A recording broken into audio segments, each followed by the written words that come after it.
we need data structures in daily life.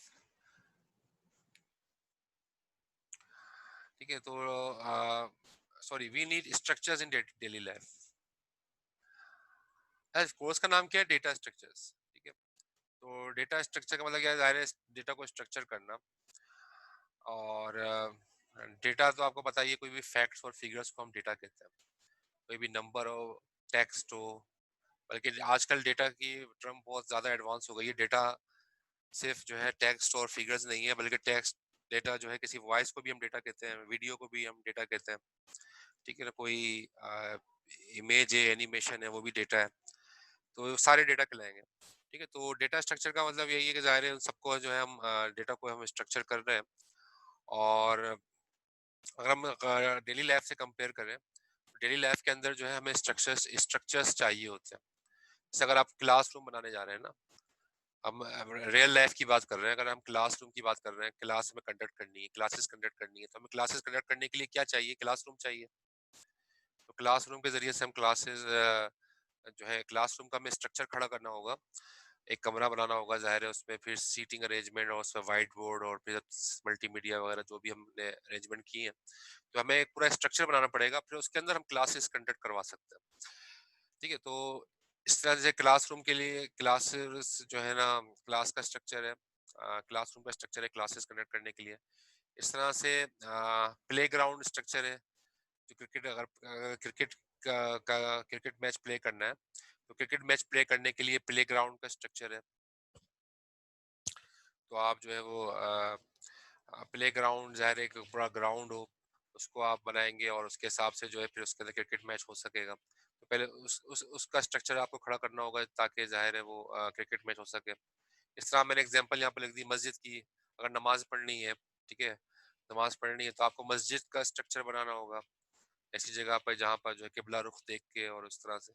तो ये मैं आपको बता रहा हूँ कि डेली लाइफ के अंदर भी चीज़ों को हम फॉलो करते हैं। ठीक है, मुख्तलिफ ऑपरेशन हमें परफॉर्म करने होते हैं, जैसे क्लास कंडक्ट करनी है, क्रिकेट खेलनी है या नमाज पढ़नी है। तो मुख्तलिफ चीज़ें हम कर रहे होते हैं, और उनके लिए हमें मुख्तलिफ स्ट्रक्चर हमें चाहिए होते हैं। ठीक है, क्लासेस के लिए क्लासरूम, क्रिकेट के लिए प्ले ग्राउंड, नमाज पढ़नी है मस्जिद।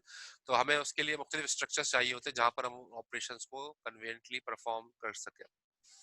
तो ये तो बात थी हमारी जो है वो जिसको हम कह सकते हैं कि जो है डेली लाइफ के ऑपरेशंस हैं, उसकी कुछ एग्जांपल्स मैंने आपको दी, ताकि आपको समझ में आ जाए स्ट्रक्चर्स हमें चाहिए होते हैं। बगैर स्ट्रक्चर के जो है हम अपने ऑपरेशन जो है वो जो है ना आसानी से परफॉर्म नहीं कर सकते। अगर हम बात करते हैं कंप्यूटर वर्ल्ड की, कंप्यूटर वर्ल्ड की अगर हम एग्जांपल लें, for example structure required like array to sort elements by an algorithm. कोई हमें कोई चीज एलिमेंट्स है, हमें सॉर्ट करना है।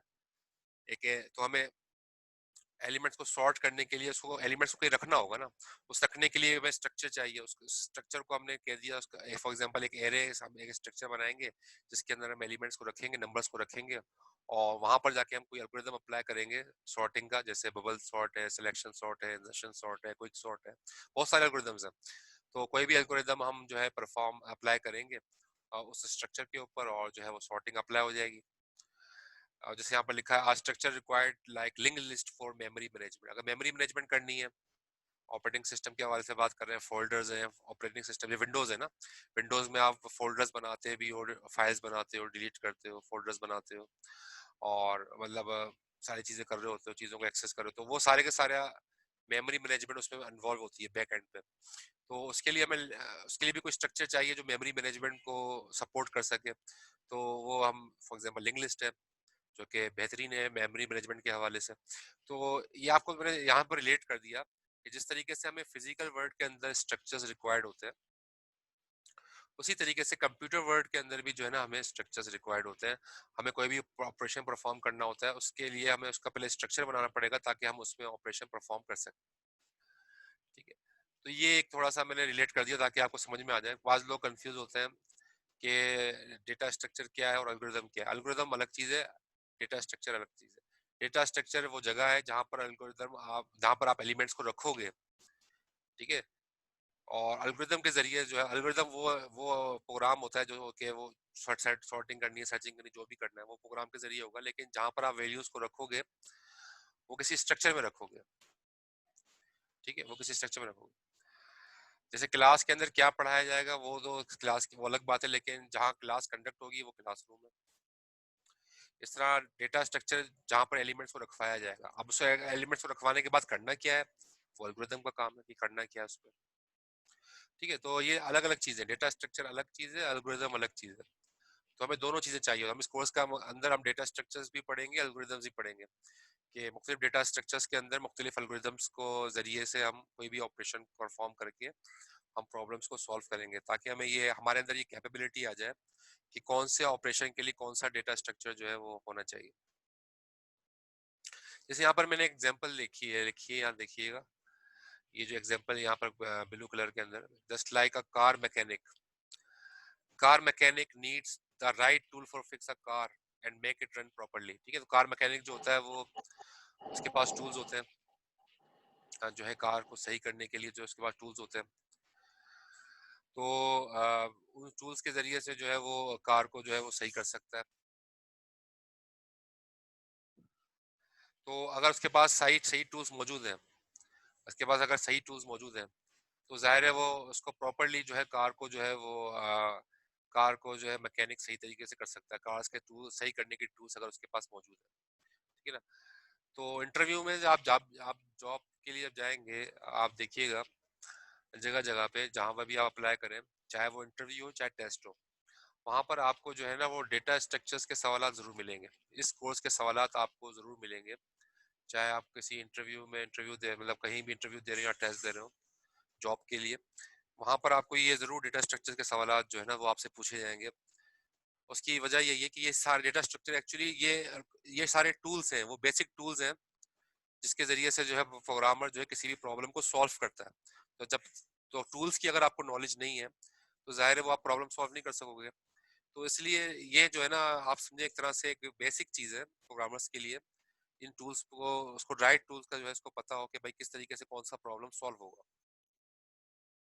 तो यहाँ पर ये बात लिखी है, so the interviewer wants to find a candidate who can apply the right set of tools to solve the given problem. ठीक है, तो जो है जो इंटरव्यूअर है वो कहता है कि भाई उसको इसके सवाल पूछता है कि उसको वो जांचना चाहता है कि आप कि जो कैंडिडेट है उसको मुख्तलिफ डेटा स्ट्रक्चर्स की नॉलेज है कि नहीं, वो कौन सा डेटा स्ट्रक्चर को कौन सी प्रॉब्लम को सॉल्व करने के लिए अप्लाई करेगा। तो ताकि ये इसलिए ज़रूरी है देखो क्योंकि ज़ाहिर है कंपनीज के अंदर मुख्तलिफ प्रॉब्लम्स आती रहती है। ठीक है ना, और ज़ाहिर है उसके लिए प्रोग्राम भी लिखना पड़ेगा। सिर्फ प्रोग्रामर नहीं चाहिए, उनको उनको चाहिए मतलब आप देखें ना जैसे गूगल गूगल के जो गूगल में या फेसबुक में जो लोग हैं जो कि ऑपरेशंस परफॉर्म कर रहे हैं, ठीक है ना, वो प्रोग्रामर से ऊपर उनकी जॉब होती है। उनका काम यही होता है, वो डेटा स्ट्रक्चर्स देखते हैं कि भी कौन सी प्रॉब्लम सॉल्व करने के लिए कौन सा डेटा स्ट्रक्चर अप्लाई होगा। ठीक है, फिर वो डेटा स्ट्रक्चर सजेस्ट करते हैं, उसके ऊपर भी सारे प्रोग्रामर्स अपना कोड लिखते हैं। तो ये डेटा स्ट्रक्चर का मतलब यही है कि आपको जो है ना वो प्रॉब्लम सॉल्व करने के लिए कौन सा टूल राइट टूल कौन सी प्रॉब्लम के लिए मौजूद रहेगा, ठीक है, ऑप्टिमल रहेगा, वो चीज़ आपको जो है ना पता होनी चाहिए और उसकी नॉलेज आपको जरूर होनी चाहिए। अच्छा, अगले देखें इस पॉइंट के अंदर क्या हम डिस्कस कर रहे हैं, ये जो अगला मैं रेड लाइन से आपको दिखा रहा हूँ। We are surrounded by a lot of real world complex problems for which no one has the solution. ठीक है, हमें मौजूदा दौर के अंदर भी बहुत सारी प्रॉब्लम्स नजर आ रही हैं जिसके सॉल्यूशन हम जो है ना वो नहीं है। तो आप क्या करो, observe the problems in depth and you can help this world giving the solution which no one has given before. ठीक है, तो आप रियल वर्ल्ड प्रॉब्लम्स देखो कि कौन कौन सी प्रॉब्लम्स हैं और उनका एक सॉल्यूशन दो, और वो सॉल्यूशन ज़ाहिर है कंप्यूटर बेस्ड होगा जो कि आप उसमें एल्गोरिथम्स वगैरह सब चीज़ें होंगी, लेकिन वो आप एक्चुअली बैकग्राउंड में आप डेटा स्ट्रक्चर ही अप्लाई कर रहे होगे सबको सॉल्व करने के लिए। तो आखिरी पॉइंट में यही कह रहा है कि data structure and algorithms help in understanding the nature of the problem at a deeper level and thereby a better understanding of the world. ठीक है, किसी भी प्रॉब्लम को आप डीपली जो है ना वो आपने देखोगे और उसका सॉल्यूशन दोगे, सॉल्यूशन दो के ज़ाहिर है वो सॉल्यूशन जो है वो आईटी बेस्ड सॉल्यूशन होगा, और इस तरह से आप जो है ना वो दुनिया की जो है मदद भी कर रहे होगे और आपको जॉब्स भी मिलेंगी इसी बिहाफ पे। तो ये बात इस स्लाइड में सारी चीजें क्लियर है। कोई क्वेश्चन है जो है वो आप पूछ सकते हैं। आप माइक अनम्यूट करके भी पूछ सकते हैं क्वेश्चन। मैंने आपको थोड़ा सा इस स्लाइड के अंदर डेटा स्ट्रक्चर्स के थोड़ा सा इंपॉर्टेंस बताइए, और डेटा स्ट्रक्चर क्या चीज़ है, एल्गोरिथम क्या चीज़ है, दोनों अलग अलग चीज़ें हैं। ठीक है, डेटा स्ट्रक्चर एक अलग चीज़ है, एल्गोरिदम एक अलग चीज़ है। और मैंने उसको आपको थोड़ा रियल वर्ल्ड के लिए भी और प्रोग्रामिंग के पॉइंट ऑफ व्यू से भी इसको मैंने आपको मतलब यहाँ पर बताया। कोई क्वेश्चन है इसमें, इस स्लाइड में? सर जी। सर अगर हम इस तरह बोल सकते हैं कि अगर डेटा स्ट्रक्चर नहीं होता तो एल्गोरिथम नहीं होता। ऐसा कह नहीं सकते क्योंकि एल्गोरिदम तो असल में एल्गोरिदम का मतलब क्या है, कोई भी अभी आगे में एल्गोरिदम के बारे में भी डिस्कशन करूंगा। तो एल्गोरिदम को किसी प्रॉब्लम को सॉल्व करने का तरीका है, ठीक है। लेकिन डेटा स्ट्रक्चर का मतलब क्या है कि जब हम इम्प्लीमेंट करने जा रहे हैं तो हम उसको सॉल्व करने के लिए, ये इम्प्लीमेंटेशन के पॉइंट ऑफ व्यू से हमें डेटा स्ट्रक्चर ज़्यादा चाहिए होता है। ठीक है, अगर हमें इम्प्लीमेंटेशन नहीं करनी है, सिर्फ एक आइडिया ही आपस में डिस्कस करना है, तो उसके लिए एल्गोरिदम काफ़ी है। लेकिन ज़ाहिर है जब आप इम्प्लीमेंट करने जाओगे तो हमें कोई डेटा स्ट्रक्चर्स चाहिए होंगे जिसके जरिए से हम इम्प्लीमेंट कर सकें। तो इम्प्लीमेंटेशन के पॉइंट ऑफ व्यू से हम कह सकते हैं कि अगर एल्गोरिदम डेटा स्ट्रक्चर नहीं है तो एल्गोरिदम भी नहीं कर सकते इम्प्लीमेंटेशन के पॉइंट ऑफ व्यू से। लेकिन अगर थियोरेटिकली देखें तो एल्गोरिदम तो हम मतलब बना भी सकते हैं और मतलब उसको हम डिस्कस भी कर सकते हैं, लेकिन जाहिर है इम्प्लीमेंट करने के पॉइंट ऑफ व्यू से डेटा स्ट्रक्चर हमें चाहिए होगा।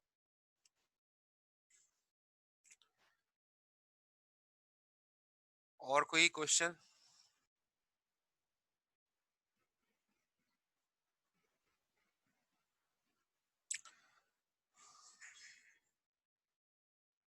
हाँ, ये एल्गोरिदम के बारे में हम पढ़ते हैं। राव सेन बता रहे हैं कि algorithm is called the like a finite set of problem. ये सही कह रहे हैं कि मुख्तलिफ स्टेप्स हम प्रॉब्लम्स के सॉल्व करते हैं एल्गोरिदम में। आगे हम एल्गोरिदम के बारे में भी डिस्कस करेंगे। इस वक्त तो सिर्फ ये आपको वाजे करना था कि डेटा स्ट्रक्चर का एक अलग चीज़ है, एल्गोरिदम एक अलग चीज़ है। और हमें स्ट्रक्चर चाहिए होता है ताकि हम जो है ना उसके ऊपर वैल्यूज को रख सकें, एलिमेंट्स को रख सकें, और फिर उसके ऊपर कोई ऑपरेशन हम परफॉर्म कर सकें।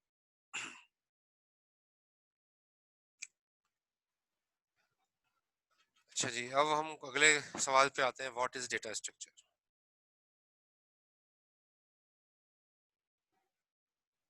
What is data structure? In computer science, a data structure is a particular way of storing and organizing data in computer so that it can be used efficiently.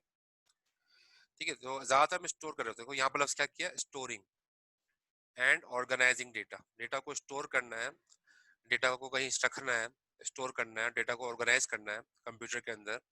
तो उसके लिए हमें क्या चाहिए होता है, हमें डेटा स्ट्रक्चर चाहिए होता है। ठीक है, एल्गोरिदम इसका इसके जब आप रख दोगे फिर उसके ऊपर एल्गोरिदम अप्लाई करो। वैल्यूज को जब आप रख दोगे, ठीक है, उसकी ऑर्गेनाइजेशन कर दोगे, उसको रख दोगे, अब उसके ऊपर एल्गोरिदम अप्लाई करो। लेकिन इसको पहले तो उसको रखना होगा ना, वैल्यूज को पहले रखना होगा ताकि उसके ऊपर हम कुछ काम कर सकें। तो जो वैल्यूज रखेंगे कहाँ, किसी डेटा स्ट्रक्चर के अंदर, किसी डेटा स्ट्रक्चर के अंदर वैल्यू को रखेंगे ताकि हम उसके ऊपर एल्गोरिदम को अप्लाई कर सकें, एल्गोरिदम उस पर हम परफॉर्म कर सकें।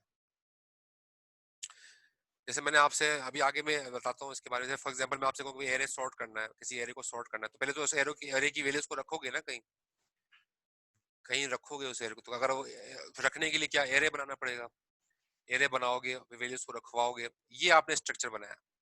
अब एल्गोरिदम बनाओगे, एल्गोरिदम क्या होगा कि भाई अब इसके में सॉर्टिंग करनी है, सॉर्टिंग करनी है, जो भी करना है वो बात की बात है, लेकिन पहले उसको रखवाओ तो सही।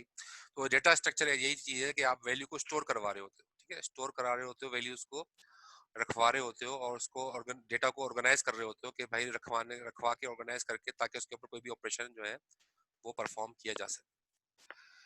द डेटा सर में भी। जी। सर आईडीई को डेटा स्ट्रक्चर कह सकते हैं? आईडीई, ये हम्म। जो जिसपे आपके सारे टूल्स होते हैं प्रोग्रामिंग के? जी। नहीं, वो आईडी डेटा स्ट्रक्चर नहीं है। आईडी जो है ना वो तो एक्चुअली उस स्पेसिफिक प्रोग्रामिंग लैंग्वेज के जो सिंटैक्सेस है ना, या जो टूल्स हैं वो आपको प्रोवाइड कर दिए जाते हैं। अब उसके अंदर डेटा स्ट्रक्चर क्या है, उसके जैसे आपने फॉर एग्जांपल सी शार्प में एरे बनाना है। अब एरे का कोई वो तो नहीं होगा ना कि एरे खुद ब खुद बन जाए, बल्कि आप उसको कोड करते हो एरे को बनाने के लिए। ठीक है, तो वहां तो ये होता है कि आईडी के अंदर जैसे बहुत सारी चीजें, फॉर्म्स रखे हुए हैं, बटन्स रखे हुए हैं, मुख्तलिफ चीजें रखी हुई हैं, तो आप उसको क्लिक करके यूज कर सकते हो। लेकिन एक्चुअली आईडी जो होती है वो तो किसी प्रोग्रामिंग लैंग्वेज को जल्दी से कोड करने के लिए सपोर्ट करती है, बस आईडी का काम और कुछ नहीं है। जैसे सी शार्प की जो आईडी है, वो सी शार्प के सारे टूल्स आपको नजर आ रहे होंगे, तो जल्दी से आप सी शार्प का कोड जो है वो लिखने में आपके लिए हेल्पफुल होगा। तो आईडी का काम सिर्फ इतना ही होता है और आपको एरर, आपका जो है वो एरर डिटेक्ट करने में, एरर करेक्ट करने में आपको जो है ना वो सपोर्ट करती है। बाकी सर मतलब डेटा स्ट्रक्चर एक प्लेटफॉर्म होता है ना, जैसे क्लासरूम है तो वहाँ पे बच्चे पढ़ सकते हैं, तो वहाँ पे क्लास कंडक्ट हो रही है। लेकिन क्लास का स्ट्रक्चर अलग है, और जैसे मैंने बताया क्रिकेट का ग्राउंड का स्ट्रक्चर अलग है, ठीक है। जैसे क्लास, इसी तरह अगर वैल्यूज को रखवाना है तो एरे बना सकते हैं हम, एरे का एक स्ट्रक्चर, एरे एक डेटा स्ट्रक्चर है। इस तरह लिंक लिस्ट भी एक डेटा स्ट्रक्चर है, स्टैक भी एक डेटा स्ट्रक्चर है, ठीक है। तो ये सारे डेटा स्ट्रक्चर्स हैं जिसके अंदर वैल्यूज को हम रखवा देंगे। हम किस वक्त में कौन सा डेटा स्ट्रक्चर यूज करेंगे वो हमें देखना होगा, कि कौन से वक्त में कौन सा डेटा स्ट्रक्चर। जैसे जाहिर है क्रिकेट के लिए प्लेग्राउंड अच्छा है ना, अब क्रिकेट के लिए हम क्लासरूम तो नहीं, क्या स्ट्रक्चर तो खड़ा नहीं करेंगे, वो तो बेकार है। क्रिकेट के लिए तो हमें कोई प्लेग्राउंड चाहिए। तो इस तरह से ये जो मुख्तलिफ प्रॉब्लम्स हम आ रही होंगी उसके लिए कौन सा डेटा स्ट्रक्चर सूटेबल है वो हम उसको सिलेक्ट करके जो है उस पर अप्लाई करेंगे। ठीक है सर। ठीक है? अच्छा जी, the data may be organised in many ways, many different ways, ठीक है। तो मुख्तलिफ तरीकों से आप डेटा को ऑर्गेनाइज कर सकते हो। और अब डेटा को जब अब आप देखोगे कौन सा डेटा स्ट्रक्चर यूज करना है, ठीक है, मुख्तलिफ मॉडल्स हैं आपके सामने। तो दो चीजें आपने देखनी होती हैं। The choice of a particular data model depends on the two consideration. दो चीजें आपने देखनी होती हैं। First, it must be rich enough to in structure to mirror the actual relationship of the data in the real world. यानी कि जो आप डेटा स्ट्रक्चर सेलेक्ट कर रहे हो वो बिल्कुल उसी तरीके से जो रियल वर्ल्ड के अंदर प्रॉब्लम है एग्जिस्ट करती है, वैसे ही वो डेटा स्ट्रक्चर जो है वो आपको मिल जाए, ठीक है। अब इसकी एग्जांपल मैं आपको बताता हूँ। फॉर एग्जांपल आप देखो, लैब में आपने देखा होगा कीट के अंदर भी एक लैब में प्रिंटर होता है, और सब अपना प्रिंट आउट भेज रहे होते हैं, और एक ही जगह से सबका प्रिंट आउट जो है वो आ रहा होता है। यूज किया है वो प्रिंटर, नेटवर्क पे जो प्रिंटर होता है। तो उसमें होता है क्या है कि जिसने पहले प्रिंट आउट भेजा उसका पहले प्रिंट आउट आएगा, जिसने बाद में भेजा उसका बाद में आएगा। तो हर कोई यही चाहेगा कि जिसने पहले प्रिंट आउट भेजा उसको पहले उसका जो है ना वो सर्विस उसकी पहले मिले, जिसने बाद में भेजा उसके सर्विस उसके बाद में मिले, ठीक है। तो ये आर्किटेक्चर जो है ना ये क्यू वाला आर्किटेक्चर है। क्यू होता है ना, क्यू में वो क्या होता है कि जो पहले आता है उसका पहले काम होता है, फिर उसके बाद आता है उसका उसके बाद काम होता है। तो रियल वर्ल्ड की जो प्रॉब्लम है, जैसे प्रिंटिंग करना जो है वो जो पहले प्रिंट आउट भेजेगा उसका पहले ही मतलब सर्विस मिलनी चाहिए उसको। तो उसके अंदर डेटा स्ट्रक्चर कौन सा मौजूद रहेगा कि क्यू, क्यू डेटा स्ट्रक्चर उसमें मौजूद रहेगा, ठीक है। तो क्यू क्यू क्यू जो है वो मौजूद है, क्यों मौजूद है, क्योंकि ये वो बिल्कुल मिरर है। मिरर का मतलब क्या है, एक्चुअल में हमें पहले प्रॉब्लम यानी कि एक्चुअल में जो पहले प्रिंट आउट भेजेगा उसका पहले ही रिक्वेस्ट आनी चाहिए। इसी तरीके से क्यू में भी जो पहले, क्यू में क्या होता है, क्यू में यही होता है कि जो पहले आई है, फर्स्ट कम फर्स्ट सर्व। तो डेटा स्ट्रक्चर जो सूटेबल है, जो बिल्कुल मिरर है उस प्रॉब्लम का, प्रिंटिंग वाली प्रॉब्लम का जो बिल्कुल मिरर है, वो क्यू डेटा स्ट्रक्चर है जिसको अप्लाई करना चाहिए। तो पहली बात यहाँ पर यही बताई कि जो डेटा स्ट्रक्चर आप अप्लाई करने जा रहे हो रियल वर्ल्ड की प्रॉब्लम के साथ वो मैच कर रहा हो, ठीक है। ये ना हो कि वो रियल वर्ल्ड की प्रॉब्लम अलग जा रही है, आप उल्टा डेटा स्ट्रक्चर अप्लाई करोगे, ऐसा नहीं। बल्कि जो रियल वर्ल्ड की प्रॉब्लम है उससे मैच करता हुआ डेटा स्ट्रक्चर आप अप्लाई करोगे, तब आप उसका जो है पूरा फायदा उठा सकते हो। तो पहली बात तो ये। दूसरी बात क्या देखनी है डेटा स्ट्रक्चर सिलेक्ट करते वक्त, the structure should be simple enough that one can effectively process the data when necessary, ठीक है। यानी कि बहुत सिंपल सा होना चाहिए, ये ना हो कि इतना कॉम्प्लेक्स डेटा स्ट्रक्चर हो कि उसको जो है प्रोसेस करने के लिए बहुत ज्यादा जो है ना एफर्ट करनी पड़ रही है। तो सिंपल डेटा स्ट्रक्चर आप कोशिश करें ऑप्ट करने की, कि सिंपल डेटा स्ट्रक्चर हो जो कि उस प्रॉब्लम को सॉल्व कर सके। तो वो डेटा स्ट्रक्चर एक तो हम पढ़ेंगे जो कि मशहूर डेटा स्ट्रक्चर है, जैसे Q, stack, array, link list वगैरह। ये तो वो डेटा स्ट्रक्चर है जो कि मशहूर है, ठीक है ना, फेमस है। लेकिन आप चाहो तो आप अपना भी डेटा स्ट्रक्चर बना सकते हो, अपना खुद का, ठीक है। और वो आप किसी भी प्रॉब्लम को आप कोई प्रॉब्लम देखी, आपने कहा कि इस प्रॉब्लम को सॉल्व करने के लिए डेटा स्ट्रक्चर जो है हमारे पास मौजूद है, वो कोई ऐसा डेटा स्ट्रक्चर नहीं है जो 100% लग जाए। तो आपने उस डेटा स्ट्रक्चर एक अपना बनाया जिसके अंदर आपने हेल्प ली, जो ऑलरेडी एग्जिस्ट कर रहे हैं डेटा स्ट्रक्चर, एरेज वगैरह जो भी है, तो उनसे आपने हेल्प ली और अपना एक नया डेटा स्ट्रक्चर खड़ा कर दिया, और वो उस प्रॉब्लम के लिए बिल्कुल परफेक्ट था, ठीक है। तो इस तरह से भी आप कर सकते हो, आप अपना डेटा स्ट्रक्चर भी डिजाइन कर। अगर आपको डेटा स्ट्रक्चर का कॉन्सेप्ट क्लियर हो गया और आपने कुछ फेमस डेटा स्ट्रक्चर हम पढ़ा देंगे आपको, तो फिर उससे फायदा ये होगा कि आप अपना डेटा स्ट्रक्चर भी अगर डिजाइन करना चाहो तो आप डिजाइन कर सकते हो किसी भी प्रॉब्लम को सॉल्व करने के लिए। अपना डेटा स्ट्रक्चर खड़ा करके उस पर जो है आप उस पर जो है मॉडल मॉडल कर सकते हो उस प्रॉब्लम को, ताकि वो प्रॉब्लम जो है इफेक्टिवली सॉल्व हो सके।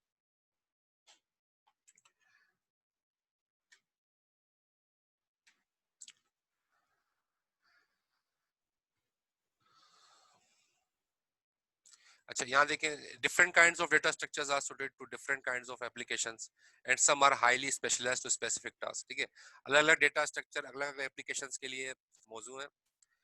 जैसे आप देखो ना, अगर आपने मैं आपको बताऊं, जैसे आपने वेबसाइट्स आप एक्सेस करते हो, वेबसाइट्स, ठीक है, वेबसाइट आप एक्सेस करते हो, वेबसाइट में होता क्या है कि जो भी आप साइट्स खोल रहे होते हो उनकी बैकग्राउंड के अंदर जो है हिस्ट्री मेंटेन हो रही होती है, हिस्ट्री। ठीक है, उस हिस्ट्री जो मेंटेन हो रही होती है उसका फायदा क्या होता है, उसमें आप देखो, जब हिस्ट्री आप देखोगे तो जो आपने मोस्ट रिसेंट वेबसाइट खोली होगी वो सबसे टॉप पे नजर आएगी। उसके बाद सेकंड टॉप पे जो उससे पहले वेबसाइट खोली थी, उससे थर्ड टॉप पे जो उससे पहले वेबसाइट खोली थी। इस तरह से आपको सीक्वेंस नजर आएगा। जो सबसे रिसेंट वेबसाइट खोली होगी वो सबसे टॉप पे नजर आएगी। ऐसे ही होता है ना।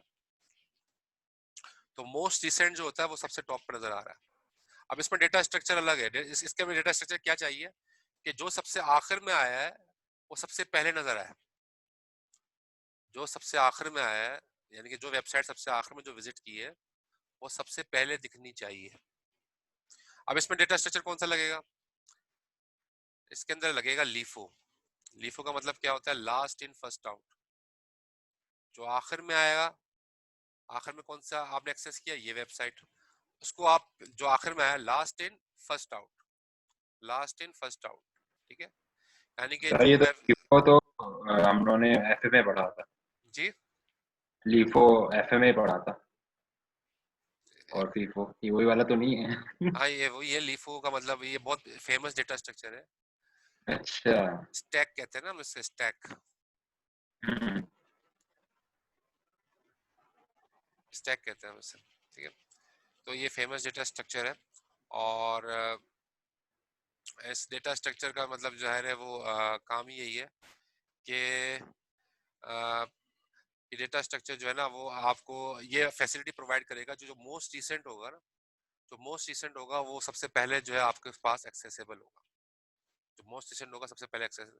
इस तरह से आप देखें, एसएमएस आते हैं आपके पास मोबाइल पे, मोबाइल पे एसएमएस आते हैं। ठीक है, अब एसएमएस सर्विस के अंदर भी आप ये देखो, जो सबसे आखिर में एसएमएस आया वो सबसे टॉप पे नजर आता है आपको। उससे पहले आया वो उसके सेकंड टॉप होता है, थर्ड टॉप, उससे पहले आया वो थर्ड टॉप होता है।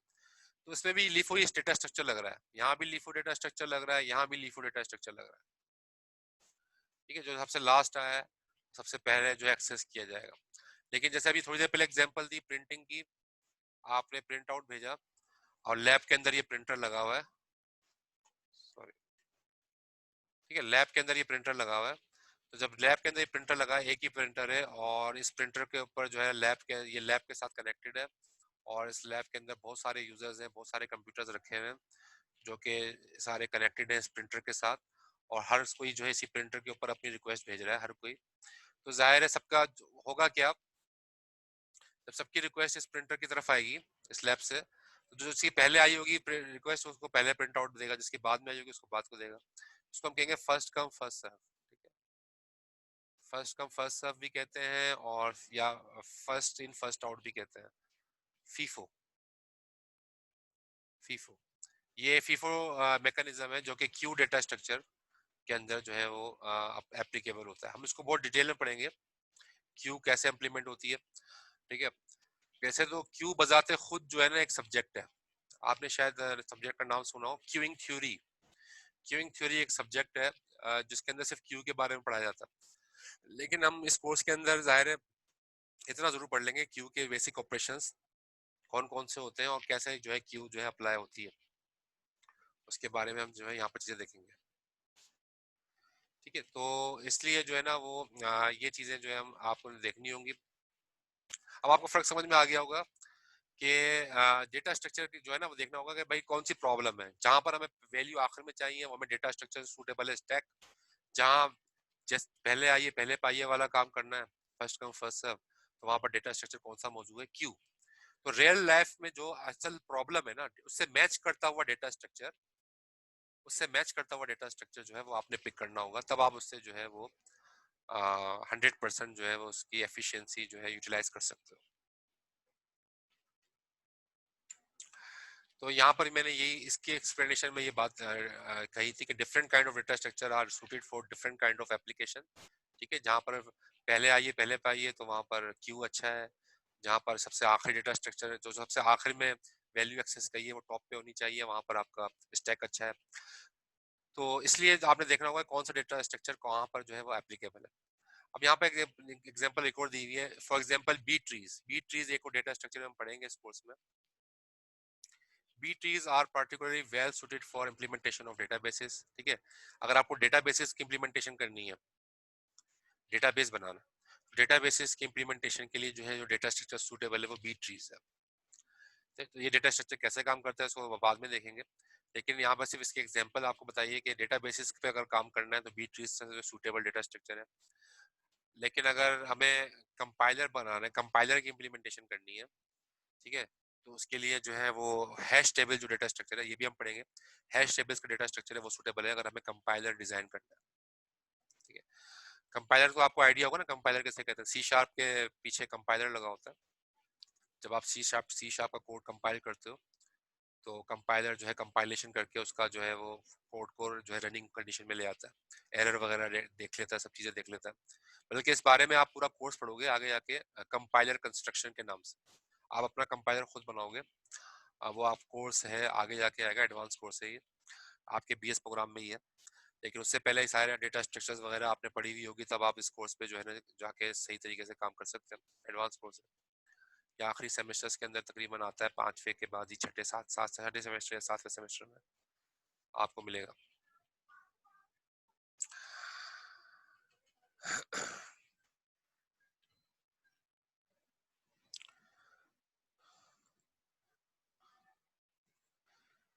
So data structures provide a mean to manage huge amount of data efficiently such as large databases। ठीक है, आप देखो ना ये फेसबुक पे कितना डेटा होगा, यूट्यूब पे कितना डेटा होगा, ठीक है ना, बहुत बड़े डेटाबेसेस हैं, बहुत बड़े डेटाबेसेस हैं, और ये कितने एफिशिएंटली मैनेज हो रहे हैं।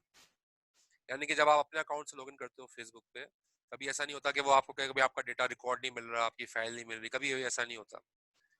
ठीक है, यानी कि फौरन हर एक को पूरी दुनिया में जहां पर भी है, सबको अपना जो रिलेटेड चीजें अपने जो उसने अकाउंट में रखी हैं वो फौरन एक्सेसिबल होती है। जैसे मैंने ग्रुप फेसबुक पे ग्रुप बनाया आप लोगों का, और इस ग्रुप पे जो जो लोग ज्वाइन करेंगे, ठीक है, तो कितना बड़ा डेटाबेस बनता जा रहा है, सिर्फ एक ग्रुप का ही कितना बड़ा डेटाबेस बन रहा है जो हमने ये फेसबुक का ग्रुप बनाया इस क्लास के लिए।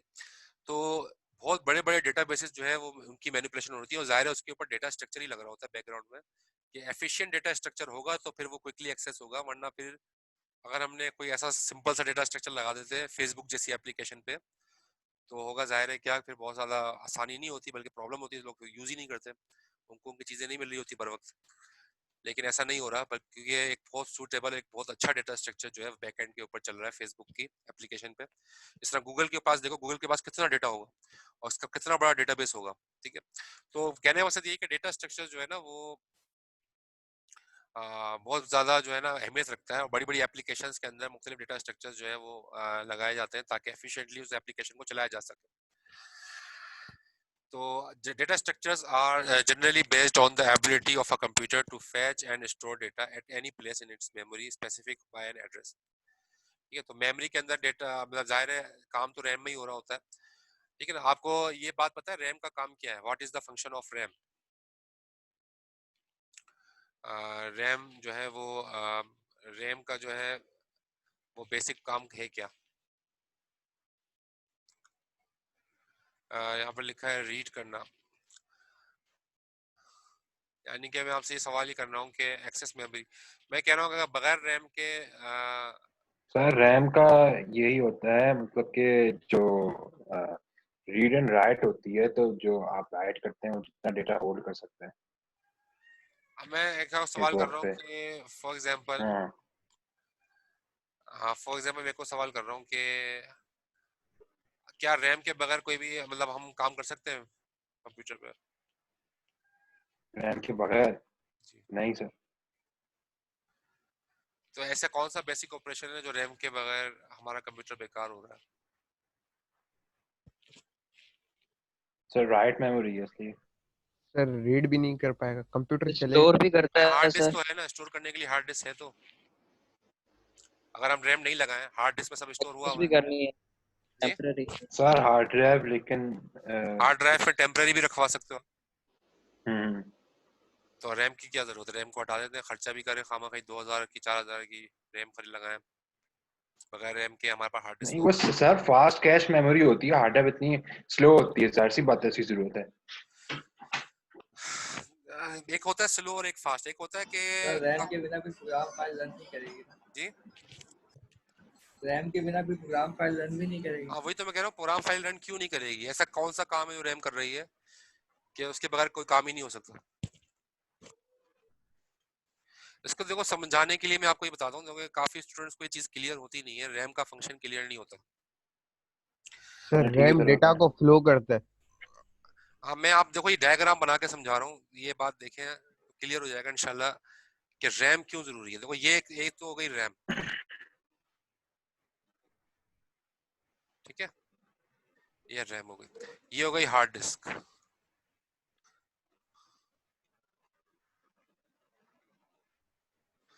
और ये आ गया आपका सीपीयू।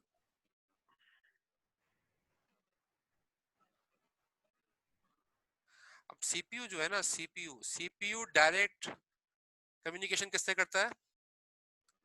रैम से। सीपीयू की डायरेक्ट कम्युनिकेशन रैम से है। सीपीयू हार्ड डिस्क से कम्युनिकेट नहीं करता। ये बात समझ में आ रही है? हाँ सर। सीपीयू कभी भी हार्ड डिस्क से कम्युनिकेट नहीं करता। सीपीयू कम्युनिकेट हमेशा रैम से करता है। यानी कि सीपीयू का काम क्या है?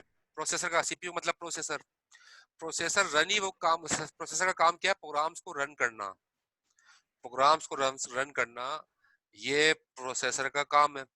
मिसाल के तौर पे एक वर्ड की फाइल है, एक जो हार्ड डिस्क पे आपके रखी हुई है, abc.doc,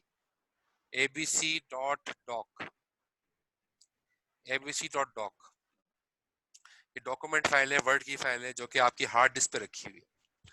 आपने इस फाइल को डबल क्लिक किया, जैसे इस फाइल को डबल क्लिक करोगे, ये फाइल, रैम और हार्ड डिस्क आपस में कम्युनिकेट कर रहे हैं। होता क्या है, जैसे ही आप इस पर डबल क्लिक करोगे, ये फाइल उठ के कहाँ आ जाएगी? रैम में। अब abc.doc फाइल जो है वो कहाँ आ गई? रैम में आ गई। अब क्या होगा? रैम में आने के बाद अब प्रोसेसर वही प्रोग्राम, प्रोसेसर उस चीज को एग्जीक्यूट करता है जो रैम में रखी हुई है। ये फाइल अब खुल जाएगी आपके सामने, प्रोसेसर खोलेगा, इस फाइल को चलाएगा, स्क्रीन पे आपके सामने ओपन हो जाएगी। और ये कहाँ ओपन होगी? रैम में ओपन होगी, हार्ड डिस्क में ओपन नहीं हो रही। हार्ड डिस्क से तो फैच होकर रैम में आई है, रैम में ओपन हो रही है, ये फाइल रैम में ओपन हो रही है, और सीपीयू एक्चुअली इसको रन कर रहा है। ठीक है, तो जो भी फाइल रन होती हुई आपको स्क्रीन, आपको नजर आ रही है ना कंप्यूटर पे, चाहे नजर आ रही है चाहे वो बैकग्राउंड में रन हो रही है, उसको सीपीयू रन कर रहा है, और रन होने से पहले वो रैम में आ रही है। जब आप इस फाइल पे काम करते हो, जब आप सेव करते हो तो ये सेव होने के लिए यहाँ चली जाती है, लेकिन रैम पे भी रहती है उसी वक्त। काम आप इस पे कर रहे होते हो, इस पे काम नहीं कर रहे होते हो, इस पे काम कर रहे होते हो। जब आप सेव का बटन दबाते हो तो यहाँ पे देखा होगा कभी कभी लाइट चली जाती है, तो आपका काम जो है वो अधूरा रह जाता है, जो आपने लिखा होता है। क्यों अधूरा रह जाता है? क्योंकि रैम के अंदर वो फाइल होती है, वो हार्ड डिस्क पे उसने कॉपी सेव की नहीं होती, और जैसे ही रैम से जो है वो फ्लश हो जाता है डेटा, तो वो हार्ड डिस्क से भी फ्लश हो जाता है। मतलब हार्ड डिस्क पे उसकी कॉपी सेव नहीं हुई होती, तो फिर वो कहीं इसका बैकअप होता नहीं है। अब तो खैर माइक्रोसॉफ्ट वर्ड ने काफी इंप्रूव कर लिया है, वो दिखाता है बंद, अगर इम्प्रॉपर शटडाउन हो जाए तो वो अगली मरतबा बताता है रीस्टोर करना, चाहे पुराना प्रोग्राम रीस्टोर कर सकते हैं। काफी सारी अच्छे फीचर्स आ गए हैं, लेकिन पहले ऐसा नहीं था। पहले तो बिल्कुल ही, मतलब अगर हमने सेव नहीं किया सारा लॉस हो जाता था, लेकिन अब जो है वो काफी एफिशिएंट हो गया। तो मैं कहने का मकसद ये था कि अब जब आपने इस पे काम खत्म कर लिया, इसको, इस फाइल को क्लोज कर दिया, काम करने के बाद इसको क्लोज कर दिया, सेव कर दिया, क्लोज कर दिया, जब क्लोज कर दिया, अब ये रैम से चली गई, अब ये रैम से चली गई। अब आपने कोई दूसरी फाइल खोली XYZ के नाम से, अब XYZ से आपने फाइल डबल क्लिक किया, अब ये रैम में आ जाएगी। तो रैम में वो फाइल आती है जिसको आप एग्जीक्यूट कर रहे होते हो, और प्रोसेसर उसी फाइल को एग्जीक्यूट करता है जो रैम में मौजूद है। तो ये बात क्लियर होनी चाहिए, सीपीयू डायरेक्ट हार्ड डिस्क को एक्सेस नहीं करता। ठीक है?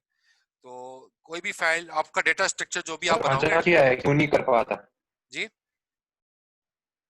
क्या तो कह रहे हैं? वजह क्या है, क्यों नहीं कर पाता सीपीयू हार्ड अच्छा, ड्राइव से क्यों नहीं कम्युनिकेट? कर पाता? अच्छा देखो, ये जो है ना आपकी परमानेंट स्टोरेज स्पेस है हार्ड डिस्क। यहाँ पर आप चाहते हो कि आपका डेटा जो है सेफ रहे, परमानेंट स्टोरेज है, ठीक है ना। ये जो है ना रैम, ये आपकी जो है ना मतलब परमानेंट स्टोरेज नहीं है, टेम्पररी स्टोरेज है, क्योंकि इसके ऊपर रख के आप प्रोसेसर जो है ना इन चीजों को एग्जीक्यूट करता है। ठीक है, एग्जीक्यूट करता है। आप देखो, आप विंडोज चला रहे होते हैं ना, पूरी विंडोज चल रही होती है, पूरी विंडोज कहाँ होती, तो वो हार्ड डिस्क में है। लेकिन जब आप ये पूरी विंडोज हार्ड डिस्क पर रखी होती है, लेकिन जब आप इसको रीस्टार्ट करते हो तो पूरी विंडोज एक्चुअली कहाँ लोड होती है? रैम में। जब सिस्टम स्टार्ट होता है पूरी विंडोज रैम में आती है, क्योंकि वो जाहिर है चल रही है। ठीक है, तो जो चीज एग्जीक्यूशन में है ना इस वक्त, प्रोसेसर जिसको एग्जीक्यूट कर रहा है वो डेफिनेटली रैम में है, जब भी उसको प्रोसेसर एग्जीक्यूट कर रहा है। और जब वो रैम में नहीं होगी, जाहिर है प्रोसेसर उसको एग्जीक्यूट नहीं कर रहा होगा, तब वो ऑफलाइन हार्ड डिस्क पे पड़ी होगी। तो ये कॉन्सेप्ट, बेसिक कॉन्सेप्ट है रैम का और हार्ड डिस्क का और सीपीयू का। ये आपको हमें पता होना चाहिए, क्योंकि आप डेटा स्ट्रक्चर डिजाइन करोगे तो डेटा स्ट्रक्चर वो एक्चुअली वो उठ के कहाँ पर आएगा? रैम पे ही आएगा। वैल्यू उठ के कहाँ आएंगी? रैम पे ही आएंगी।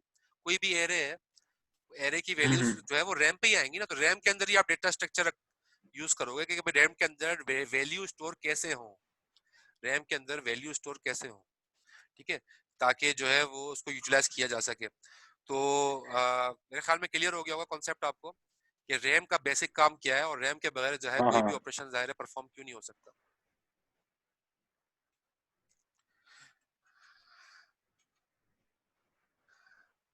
अच्छा, मेरे ख्याल में हम थोड़ा सा ब्रेक ले लेते हैं, और मीटिंग में भी 1 मिनट दिखा रहे हैं मुझे यहाँ पर, तो तकरीबन 15-20 मिनट का ब्रेक लेते हैं और फिर इंशाल्लाह उसके बाद क्लास कंटिन्यू करेंगे। आज की क्लास की अटेंडेंस में एंड में ले लूंगा, क्योंकि जाहिर है पहली क्लास है, लेकिन ठीक है अगली सर। क्लास से जो है ना जाहिर है फिर वो जो मैंने आपको बताई थी इंस्ट्रक्शन उसी को फॉलो करेंगे अटेंडेंस के लिए। तो ब्रेक ले लेते हैं इंशाल्लाह 20 मिनट सर के वो बाद फिर। फेसबुक में अप्रूव कर दीजिएगा। हाँ, वो मैं कर देता हूँ, जो इतनी रिक्वेस्ट आई है मैं कर देता हूँ। यस, थैंक ठीक, यू। अल्लाह हाफिज। ठीक है, तो आप इससे